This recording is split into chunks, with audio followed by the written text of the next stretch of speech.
Hey there mga my loves, Pisces! Thank you so much for always staying here with me in this channel, babe. So bago tayo magsimula ang content pala natin, no, is alamin natin, no, kung ano yung naiisip or ano ba yung thoughts, no, ng person on your mind. Isa lang. So ibig sabihin kung sino yung iniisip mo ngayon, you might want to visualize his or her face while nagsha-shuffle ako ng ating cards right here, no? Basta isang person lang.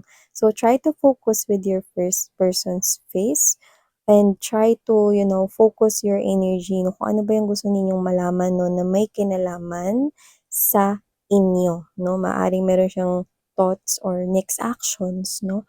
Or next movement, no? Patungkol sa inyo. So, yun ang aalamin natin ngayon. Pero yun nga, no, bago tayo magsimula, please be advised na wala tayong gender here, babae, lalaki, LGBT, lahat kayo welcome here. And of course, cross-watchers, you can flip roles if you want. And at the end of the day, meron at meron kayong free will. Malaya kang gamitin yan. So, bago din tayo mag-start, please do know na ito ay timeless at wala rin tayong age dito. So, let's go ahead and check out. Spirits and angel guides, Archangel Michael, thank you so much. Who is this person here that Pisces is thinking right now? Ano po yung pwedeng malaman ni Pisces about this person here? May mga kaganapan ba sa life nitong person na to? Or may possible actions?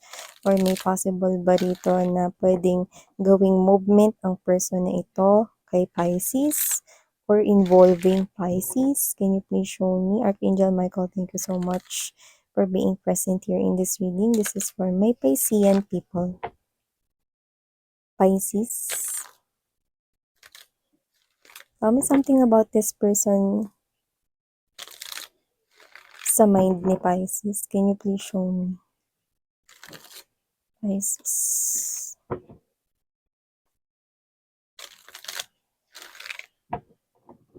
Okay, let's go ahead. Ilatag naman na natin lahat na bago natin tuluyan na i-read.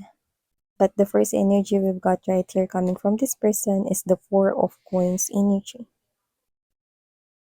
Next is this Justice card over here. Eight of Coins. Death energy. King of Coins. Four of Swords. Okay.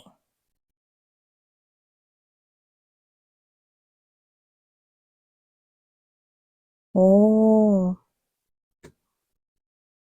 Okay. So with the presence of strong death card energy and strong world card over here, I do see na kung sino tong person na iniisip mo, no? You're separated from this person here. Okay? And you might be thinking kung babalik pa itong person na to sa iyong life. This person, kung iniisip mo kung nakalimutan ka na niya, hindi ko nakikita yon. This person is holding too tightly in your memories together.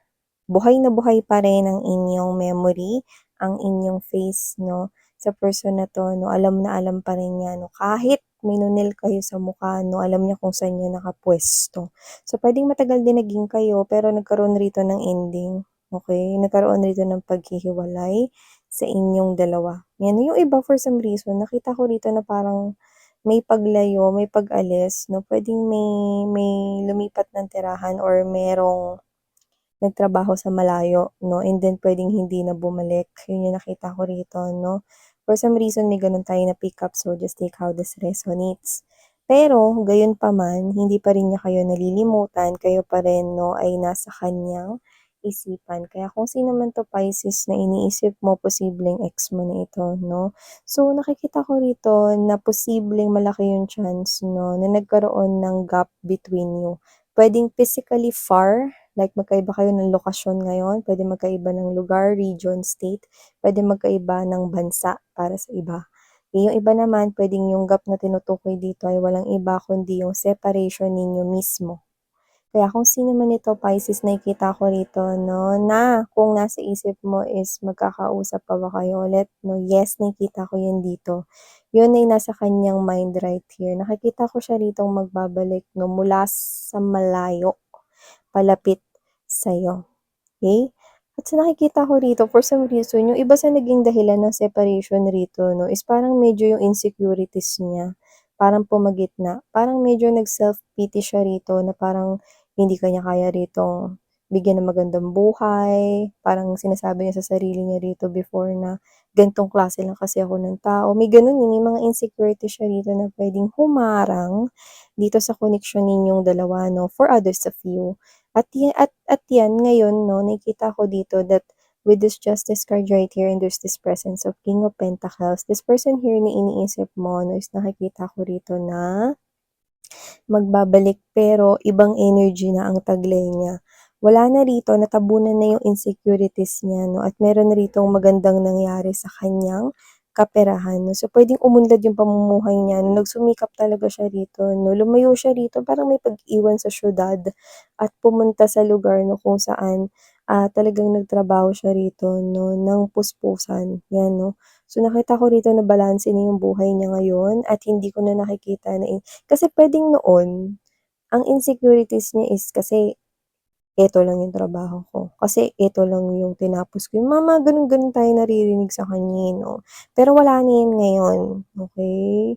Whoever this individual is, tapos na yung problema niya na puwedeng malaki yung kinalaman ng pera at estado ng pamumuhay kasi ibang energy na siya ngayon. Magbabalik siya, yun pa rin yung kanyang face pero mas nag-glow up, okey? Iba na rin yung binago niya na rito yung parang meron kasi siya ritong parang ano, eh, um, kunwari yung hairstyle niya, yung hati ng buhok niya laging kaliwa 'no, ngayon nasa gitna na. May pagbabago, 'pag nakita mo siya 'no, may gano'n kang mapapansin dito na nag-glow up 'tong tao na 'to. Babae, lalaki, LGBT, wala tayong gender, pero mas nag-glow rito yung energy niya, nag-reflect rito sa kanyang aura. So, nakita ko rito 'no, na dati, um, kung yung 'pag nakikita niyo siya yun na yun, okey, ngayon hindi, parang mapapatulala ka talaga. Kasi parang bakit ka mapapatulala, paanong matutulala, okey, kasi dito nakita mo at makikita mo sa unang tingin pa lang na may nagbago na, nag-improve, pati yung tindig niya, okey? Kasi iba na, eh, natabunan na yung insecurities niya rito, pero hindi siya mayabang, ha. Kung sino man 'tong ex mo, nagkahiwalay kayo rito, puwedeng malaki talaga yung kinalaman ng pera, tsaka yung pagse-self-pity niya sa sarili niya 'no, alam mo 'pag nagpursige ka naman talaga, may mangyayari naman talaga sa buhay mong maganda. At yun nga yung nangyari rito, nagtrabaho siya rito 'no, at ngayon nakikita ko na 'pag nagbalik siya, magkakausap kayong dalawa pero nakikita ko na hindi kayo agad-agad magkakabalikan kasi lumalabas ka bilang Queen of Swords, eh. Ibig sabihin nito, parang, bago ka lumapit, ano ang password? Or bakit bago ka lumapit, anong kailangan mo? Magsalita ka, mag-explain ka, anong nangyari, ano. So, huwag kayong mag-alala kasi lumalabas rin naman siya rito as somewhat here, okey, na honest. This person will come in full honesty kapag nagsabi siya rito ng kanyang explanation or rason kung bakit 'yan nangyari at nakikita ko rito 'no, na may posibilidad din talaga na maging maganda ang kahinatnan ng pag-uusap na 'to kasi nakikita ko rito 'no, na magge-getaway kayo, parang bakasyon, parang na-renew at na-revive rito ang inyong connection. No, parang parang nagkaroon ka ng person 'no, na hindi na siya yung dati, ibang-iba na siya ngayon 'no, pero mas maganda yung version ng self niya ngayon. Yung self na mas nag-matured at natuto na talaga. Pero this person here is humble enough, you know. Alam mo, yung mga experiences talaga ng tao sa life, yan talaga yung nagpu-push, sa person 'no, to to do their best 'no, to get out from that situation 'no, and to climb up. This person here 'no, nag-ascend rito yung kanya ritong life dahil nagpursige siya, okey? Parang yung mga pinagdaanan niya rito na halos parang nagpaluhod na sa kanya dito sa lupa 'no, is yun yung bagay na puwedeng naging inspirasyon niya at nagtulak na mas magpursige pa siya sa buhay at dito nakita ko na nagkaroon ng new beginning sa kanya rito sa inyong separation at magbabalik itong tao na 'to. For some reason, puwede kayong pumunta sa beach, magbabakasyon kayo together 'no, pero siyempre mag-uusap muna kayo. So, high chance na 'pag nag-usap kayo nitong person na 'to 'no, nararamdaman mo pa rin 'to kasi pagmamahal ka pa, eh, okey?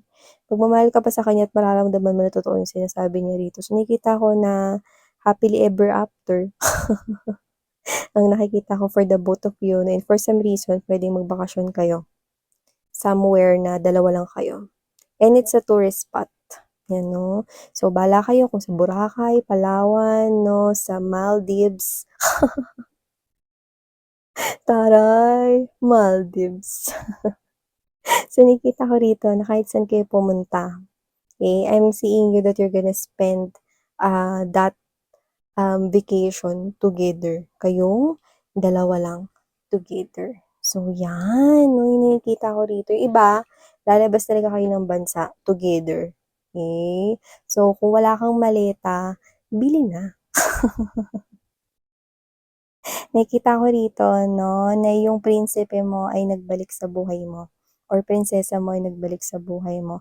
At itong tao na 'to 'no, ay kumakatawan sa panibagong energy na talagang humubog upang maging best version siya ng kanyang sarili. So yeah, claim this beautiful message right here. The person that you're thinking right now is thinking about coming back to you with a new energy na talaga naman 'no, na shock and surprise mo. So thank you so much, Pisces, for your time here, sweetheart. I really do appreciate this a lot. And if you are interested in making tambay with my other channels, go ahead. You can do that. Ang mga links ay nasa description box. Uli, no? Thank you so much for your time. And ako po ulit siya, Sarang Heo, Love and Light. Annyeong!